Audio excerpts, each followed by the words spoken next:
What is up guys, it's your boy Soul. I'm here, back with another Classic WoW video for Season of Discovery, which is actually just a couple of days away now, or just a few days away at least, launching November 30th, the brand new Classic WoW season, which is emulating something along the lines of Classic Plus. It's kind of like Classic WoW, with a bunch of additional changes to every single class through the addition of runes, which you have to discover in the open world.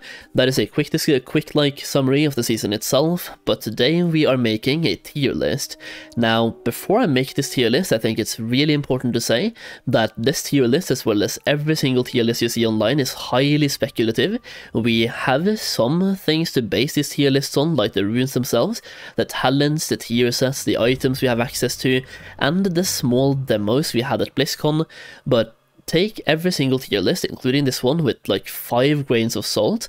It's gonna be highly speculative based on the facts we have so far, but when we get like even more theory crafting done, even more like class specific theory crafting done, and we get access to BIS items and stuff and things, everything could change drastically. But today I want to give my point of view on what I think the best classes can be in the terms of a tier list, to kind of give you a kind of a guess on which class is going to be the best, I suppose.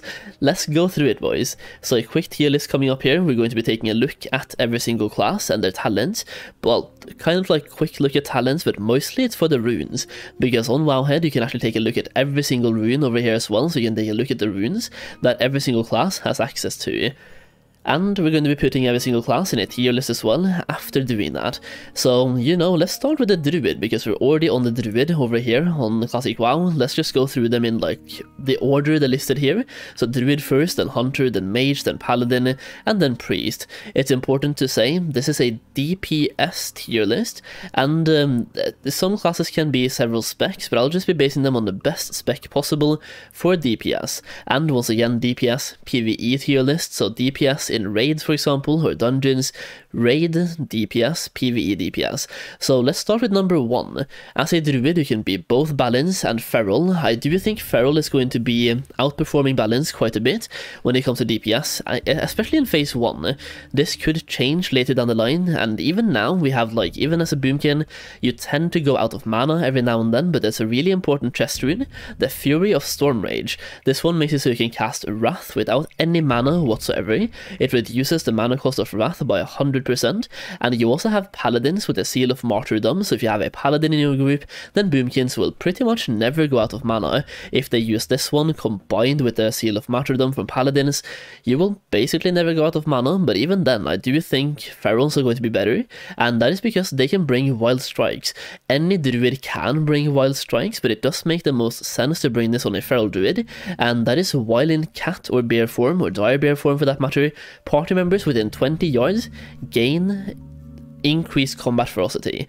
Each melee hit has a 20% chance of granting the attacker an extra attack with 20% additional attack power, and no effect if the party member is already benefiting from Wind Fury Totem. So basically, Wind Fury Totem, but for Alliance or anyone really. Even as Horde now, you don't have to bring a Shaman for Wind Fury, you can bring them for their other totems, and you can bring a Feral Druid to bring that Wind Fury effect. So Feral Druid, Wild Strikes, not only good for yourself, but it's really good for the entire raid, and that is an important factor to note here. I'll not just be talking about overall DPS, but I'm talking about how good you are, because some classes can be kind of bad on DPS, but they bring so much utility that they're absolutely fantastic. In the case of Ferals, you would both bring utility and DPS at the same time, because you have the Mangle. You have several different ones here. You have Lacerate or Lacerate, I think it was Lacerate, then you have Mangle, you have Sunfire. So Sunfire, really good for Boomkins, but you can actually use Sunfire while in bear, cat form, or dire bear form.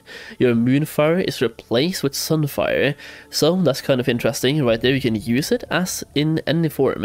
And you also have Mangle. I think as Feral, you really want to go with Mangle, so gain the Mangle Bear ability and replace Claw ability with Mangle Cat. So instead of using Claw, you're using Mangle instead, and the ability obviously benefits from Mangle and Claw stuff.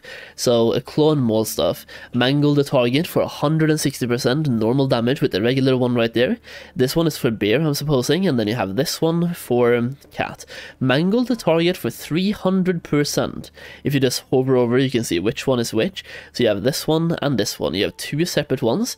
So mangle the target for 160% or 300% normal damage. And here's the important part. Cause the target to take 30% additional damage from bleed effects and shred. So they will take even more damage, which is absolutely fantastic. So using this on a Feral Druid, you can deal so much DPS. And then you have your leg rune as well on top. Look at this one. Gain the Savage Roar ability. Increases your damage done by 30%. And it lasts for more per combo point you spend. So you have 14 seconds as a baseline. And 34 seconds for 5 points. This one you can mix and match based on your... You can see like 1 point is 14 seconds. But 5 points is 34. So there could be some scenarios where you just want to have 1 point. Use it on this one and then build more combo points. To use like Ferocious Bite or anything else. Even like damage over times. So Feral Druids are going to be incredible for DPS, and I'll put them in the S tier. After Druids, we have Hunters as well. As a Hunter, you can go for pretty much every single spec. You have Survival, you have Marksmanship, you have Beast Mastery, and using runes you can also mix and match based on your spec. And there's going to be several useful specs here. Beast Mastery is going to offer you incredible DPS and damage output without having to care about your gear whatsoever, because your damage then will be based on your pet, which will just be enhanced by talents. For example, you have several talents increasing the survivability and damage output of your pet. Even just in Unleashed Fury will increase the damage done by your pet by so much, combined with so many runes as well. So you have Aspect of the Lion, Cobra Strikes, Lone Wolf if you're playing like a sniper build for example, or even Melee Hunter. You have the Lone Wolf ability to deal 25% more damage if you don't have a pet. That being said, many hunters will want to go for the Aspect of the Lion here, especially if you're playing Horde. Now, Aspect of the Lion basically brings the Blessing of Kings. So as a Horde, you don't have to have a Paladin. You can't have a Paladin, but you cannot have a Paladin, simply can't. But Hunters can bring the Paladin benefits. So Aspect of the Lion right here, the Hunter takes on the Aspect of a Lion, increasing total stats by 10% for all nearby allies, and increasing total stats for the Hunter by even 10% on top of that. This one I think is going to be essential for every single Hunter out there, but there could be you could make an argument to have two Hunters, one with this and one with Lone Wolf, depending on their damage output. So let's just choose this one, because once again, it's not just about your DPS, it's about the utility you bring to the group itself. And then you have Beast Mastery. This is one I talk about. Your pet's damage and health are increased by 30%, and focus regen by 80%. That's gonna be incredible if you're playing Beast Mastery. Like, even just this is 30% by itself, and stack that with something like Unleashed Fury, that's gonna give you 20% plus 30%, already 50% extra damage from your pet alone, just from these two, like one rune and one talent. That's incredible. You also have the Carve ability for melee, you have Chimera Shot for ranged, and even Explosive Shot as well for ranged. And just because I want to keep it simple here, let's just go with Beast Mastery, but I'll give Hunters an overall rating based on every single spec. And I'll give you a further reason why. So here you have the Flanking Strike, Kill Command, Serpent Spread, and Sniper Training. Sniper Training would be really good if you're playing Marksmanship, for example. Your shot abilities gain 30%, increase critical strike chance while you have not moved at all. Flanking Strike, good for melee, and Kill Command when you're playing Beast Mastery. This one gives the pet command gives the command to kill, increasing your pet's damage done from special attacks by 60%. Keep in mind, this one stacks, because all the other ones increases damage done as well. So this one 30%, 20%, and this one 60%. That is massive. Now I do think the play for Hunters is going to be start with Beast Mastery, but the more gear you get, the more of an argument you can make to swap over from Beast Mastery to something like Marksmanship or Melee Hunter or even Survival. You can mix and match so many runes based on your playstyle, and the thing is, Hunters scale really well with the weapon they use and how much agility they have. So at the beginning, if you have shit gear, no agility, just be Beast Mastery, because then once again your damage isn't really based on your gear, it's based on the talents and the runes you have that enhances your pet's damage. But the second you get best in slot gear, you might start looking at switching over to Marksmanship or even Melee Hunter. So for me, Hunters would be A tier. You could make an argument for putting them in S tier. For now, let's put them in A tier. Now we have Mage. Mage is like a really popular class from Classic WoW, and I think in Season of Discovery they're going to be even more popular, and that's because they can heal. We're not talking about mage healers in this video, this is purely a DPS tier list, but either way, mages can heal, making them popular on baseline. Even if people want to check out mage to be a healer, if they find out healer isn't really for them, they want to swap back to being a DPS. In this case, you have a bunch of different runes you can use, Fingers of Frost, you have Burnout, and Enlightenment. So you can be both fire, you can be frost, you can be arcane. You have so many runes that really help you out in pretty much every single one. Now, it depends on the fight itself. The thing is, you can swap the runes out, you can even swap talents kind of easily, and they've hinted towards a dual spec. I personally think fire is going to be absolutely insane for AoE, and something like arcane could actually be playable. Look at this, if you have arcane surge for example, you can also have arcane blast, and you can have enlightenment. All of these runes, they synergize so well with each other. The thing about Arcane is that it really plays on the amount of mana you have, so Enlightenment for example, deal 10% more damage while you have more than 70% mana, and while below 30% you gain more mana regen while casting. Arcane Blast deals damage, and deals more damage every single time, leaving like a stacking debuff, but also costs more mana every single time.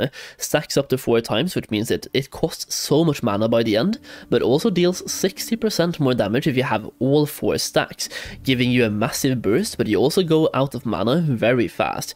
Then you have Arcane Surge, in which you can unleash all of your mana in a surge of focused energy, in arcane damage in this case, and increasing your mana regen to give your mana back. So like, if it's a short fight, I think Arcane can do really well, because you can just blast, use all your mana, and get the boss done.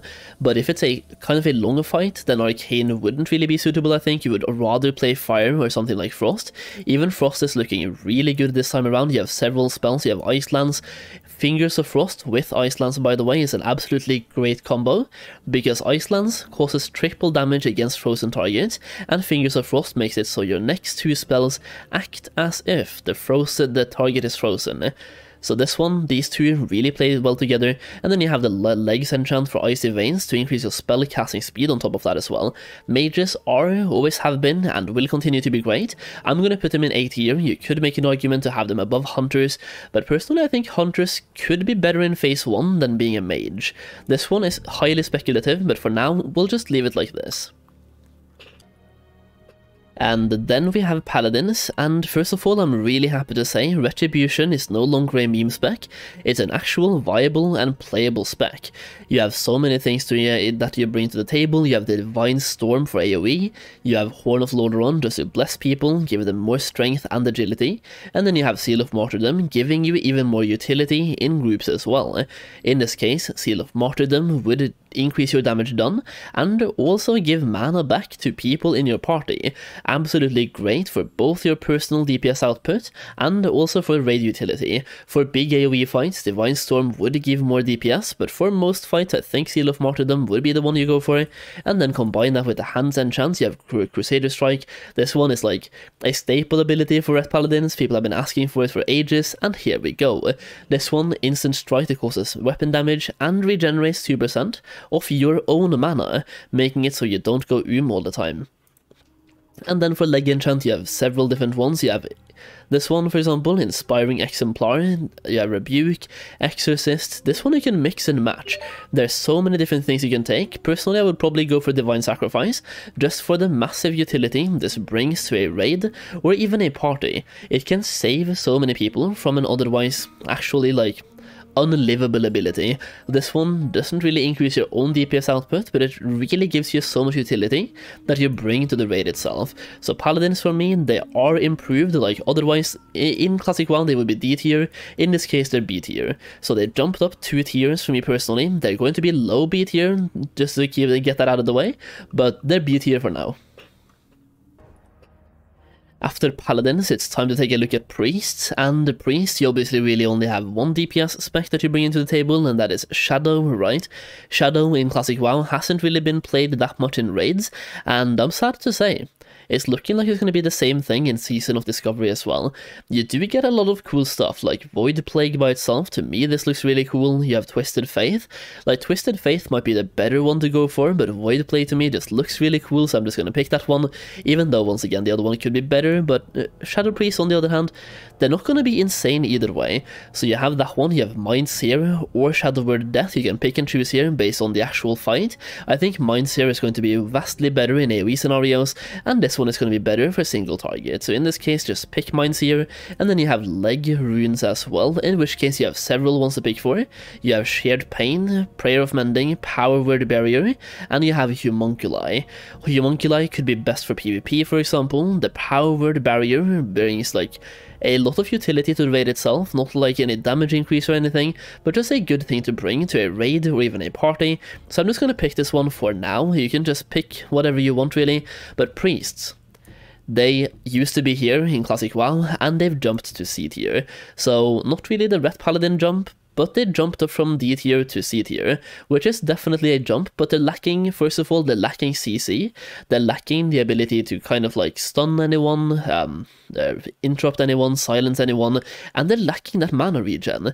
They didn't really get any mana regen, even though other classes can help out on the front, like a Paladin using Seal of Martyrdom gives mana back to everyone in the party, but Shadow Priest by themselves hasn't really gotten anything to help out with mana, so I think like Shadow Priest are still lacking some things that really fills out the class that I'm hoping comes in later phases. With that being said, we have the Rogue, so let's go to the Rogue as well on the talent calculator and take a look. So once again, Rogues are going to be very popular because they can't tank. They can tank.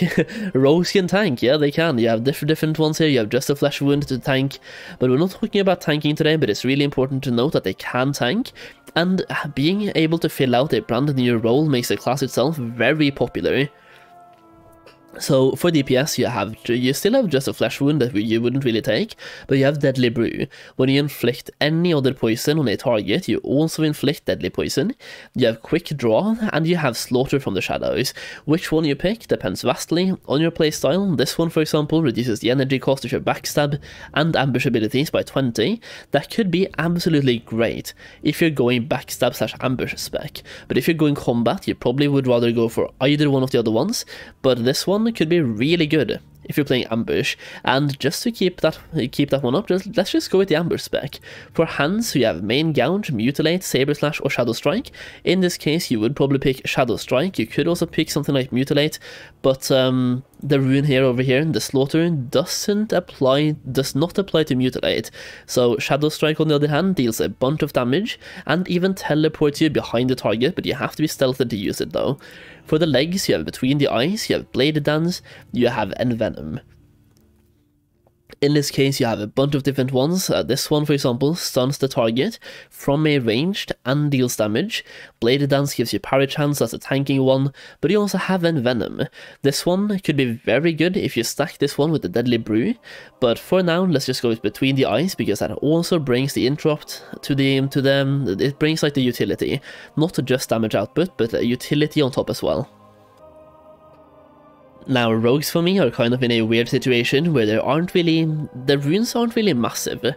They're not really altering the rogue themselves, like they already have the tanking runes which are massive, so the other runes, like, they look so boring in comparison, but rogue in itself is a really good class, and you can mix and match. You can, for example, have the Deadly Brew and stack that one with Envenom, and suddenly you have a really cool spec that you haven't really seen before.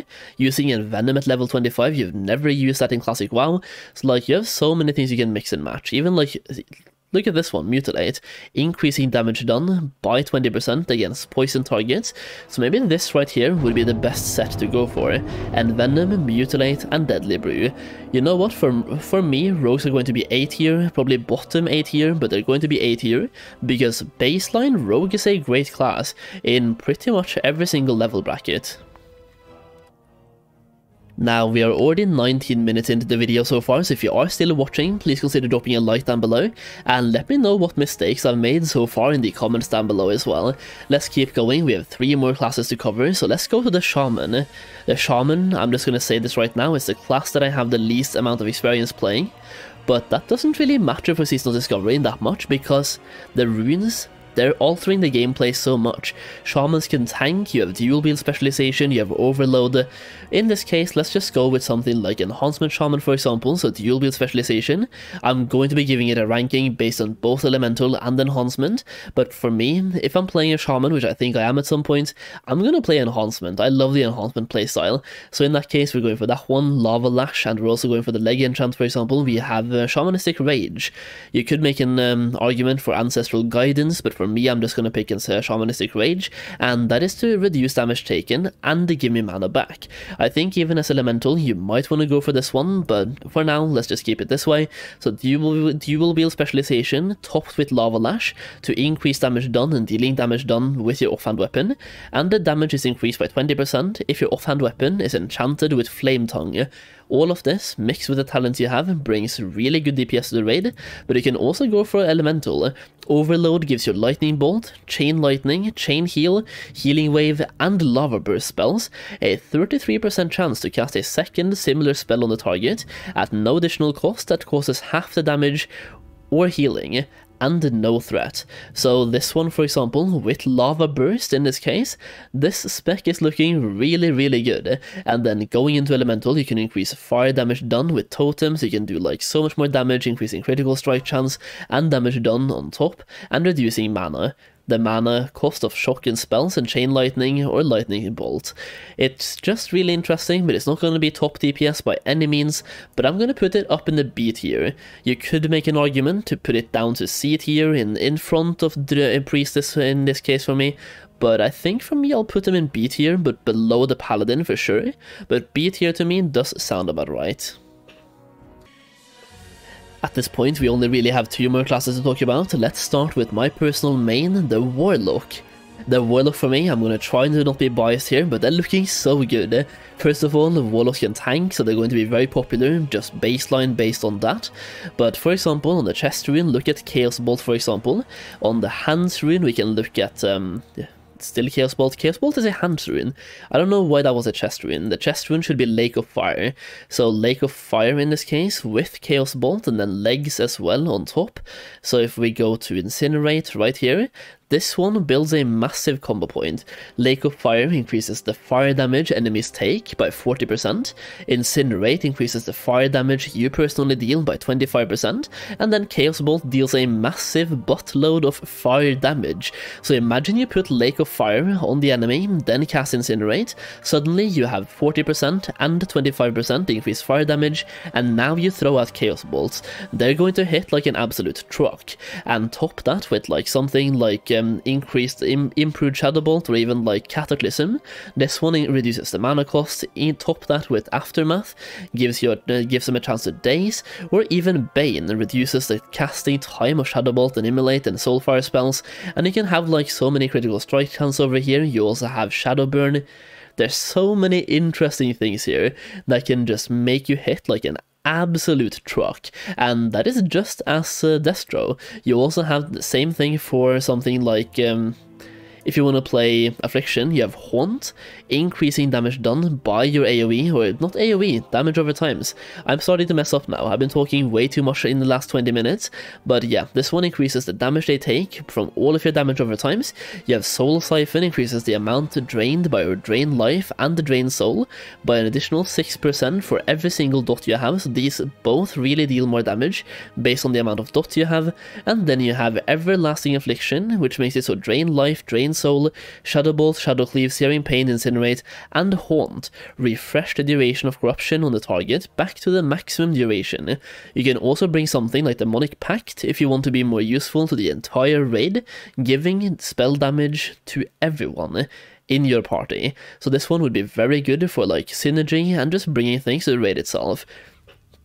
Overall, Warlocks have always been a strong class, and they're looking to be even more strong this time around. Like, I would probably play something like Destruction, and what you pick here on the last one, like I would do Lake of Fire and Chaos Bolt, and whether you pick Demonic Pact or Incinerate depends on the group setup.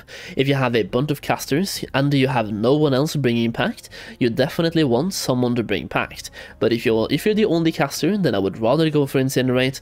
But overall, if you have several casters, bringing Pact for everyone else is absolutely fantastic. Now, works for me, they're going to be high S tier. I think I'll be putting them above Feral Druids maybe, so like this.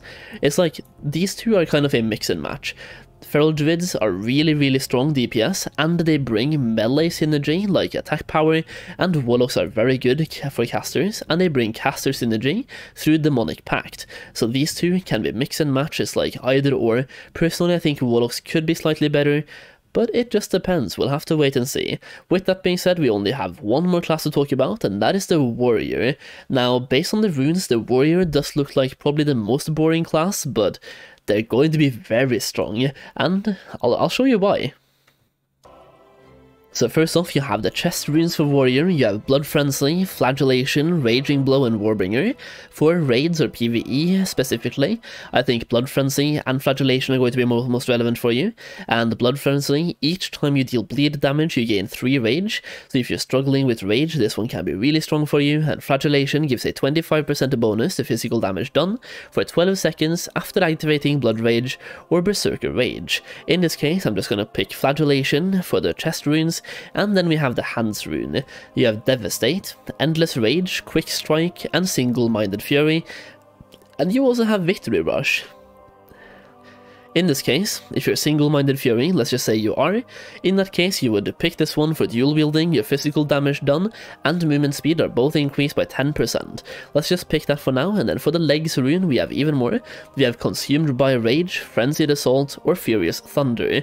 Now Frenzied Assault we're not gonna pick, because we just picked Single-Minded Fury, but this one makes it so while you're wielding two-handed weapons, your attack speed is increased by 20%. That being said, Consumed by Rage enrages you and grants you a 25% melee damage bonus for 12 seconds, or up to a maximum of 12 swings after you exceed 80 rage. So in this case, this is the combo I would go for personally, and then just stack this with Fury to increase your critical strike chance. You have like 5% from here, right? That's going to be absolutely massive by itself, and then you can also have something like Improved Demo Shout if you want to, or even Unbridled Wrath. So this one, for example, increasing you and giving your... gives you 40% chance to generate an additional rage point whenever you deal melee damage with a weapon. That is absolutely insane. And then you can have Improved Cleave to deal even more AoE damage on top of that as well. And when you get down here, you deal even more damage with your offhand weapon and also Enrage. So Single-Minded Fury is looking absolutely great, especially in later phases. But just look at the insane combination. 25% bonus to physical damage done right here for 12 seconds, and Consumed by Rage, another 25% melee damage bonus for 12 seconds as well. These two are absolutely insane, and then Single-Minded Fury just gives you a flat out 10% increase to physical damage done.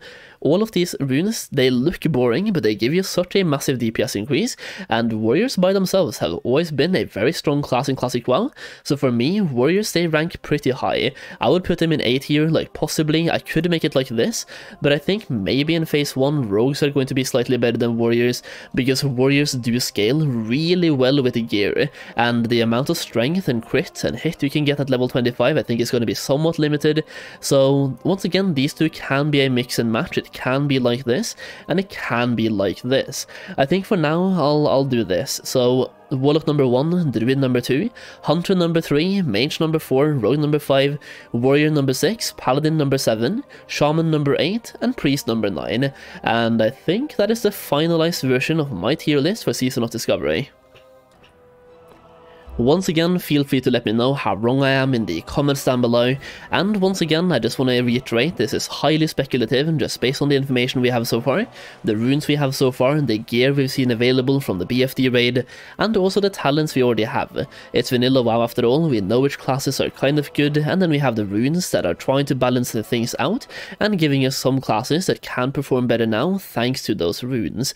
So yeah, let me know what your tier list looks like in the comment down below if you have any suggestions suggestions or any improvements, any edits, just let me know in the comments down below.